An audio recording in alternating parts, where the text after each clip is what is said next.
السلام عليكم وكل سنة وانتم طيبين. حبة نصايح لو انت مشيتي عليها اوعدك ان انت هتعملي كحك افخم من كحك المحلات. شايفين الكحك وجماله ده قبل ما يدخل الفرن؟ شايفين النقشة بتاعته حلوة ازاي؟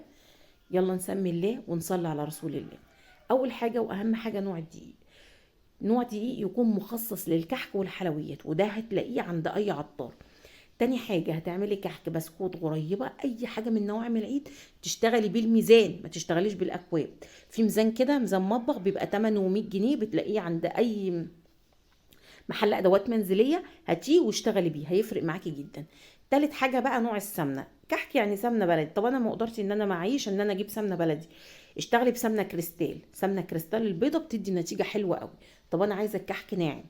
كل كيلو من الدقيق بياخد 550 جرام من السمنه عشان الكحك يطلع معاكي ناعم. بمعنى نص كيلو سمنه ومعلقه، يعني نص كيلو ومعلقه على كل كيلو دقيق. وكل كيلو دقيق بياخد له 50 جرام سمسم متحمص، انا بحط له 50 جرام سمسم يكون متحمص. ومعلقه واحده من الخميره. طيب ناس بتقول لي احنا بندخل الكحك الفرن بنطلعه النقشه بتاعته بتروح. النقشه بتاعته بتروح عشان انت بتزودي كتير، بتحطي كتير خميره. كل كيلو من الدقيق بيتحط له معلقه خميره جافه. وما تزوديش الميه علشان ما ينشفش معاكي. كيلو الكحك ما تزوديش عن 200 ملي من الميه. طب اعجنه على البارد ولا اعمله على السخن؟ والله البارد ده بيبقى شبه بتاع المحلات بس مش هيعيش، يعني تاكليه خلال اسبوع. لكن السخن اللي هو بالسمنه المقدوحه، ودي الطريقه اللي انا بفضلها، طريقه امي وجدتي، ده هيعيش معاكي، وده بيبقى طعم وده طعم يعني. ده طعم وده طعم. طب اعجن بميه ولا اعجن بحليب؟ لو انت عايزه الكحكه معاكي تبقى ناعمه كده ودايبه اعجني بميه. كمان لو عايزاها تعيش وتقعد فتره معاكي اعجني برضو بميه. انا بعجن بميه على فكره. طيب الملبن بيشد معايا في اللقمه. الملبن بيشد معاكي في اللقمه عشان انت بتعجني الملبن.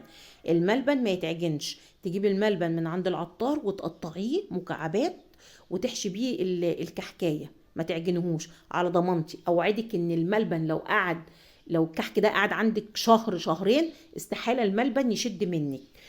طيب ايه كمان؟ طب اسويه على درجة حرارة ايه؟ لو انت عاملة الكحك محشي فده هتسويه على درجة حرارة 160. اما لو انت عاملاه سادة فهتسويه على درجة حرارة 180. هتدخليه في النص، ما تحطوش على النار في الفرن مباشرة من تحت، لا، يبقى في نص الفرن كده. درجة حرارة 180 السادة، المحشي درجة حرارة 160. زي ما قلت لكم ما نكترش الخميره، يا ربي ما كنش نسيت حاجه. وبعد ما تخلصي، احنا طبعا بعد ما بنبس الكحك نبسه كويس جدا. هتدوبي معلقه، بتبسي، وبعدين وانت بتبسيه هتحطي معلقتين سكر بودره، وتكوني مدوبه معلقه خميره في كوبايه ميه، وتنزلي بعد على العجين بقى بعد ما بستيه، وتلمي ما تعجنيش. بعد ما تلمي تبتدي ان انت تنقشي فيه على طول، وتحطيه في السيجان وتريحيه 10 دقايق وتبتدي تخبزيه. يعني ما تسيبهوش يخمر، انا مش عايزاه يخمر، انا عايزه الكحك يبقى فيه مسام بس مش خمران، هو مش قرص يعني. بس كده يا رب ما يكونش نسيت حاجة. ولو في حاجة عايزين تسألوني عليها اكتبوا لي في الكومنتات وانا هرد عليكم. يعني يا رب كده اكون افدتكم وفدتكم في الفيديو ده، ومفيش حاجة ان انا نسيتها. يا رب ما اكون نسيت حاجة. ويا رب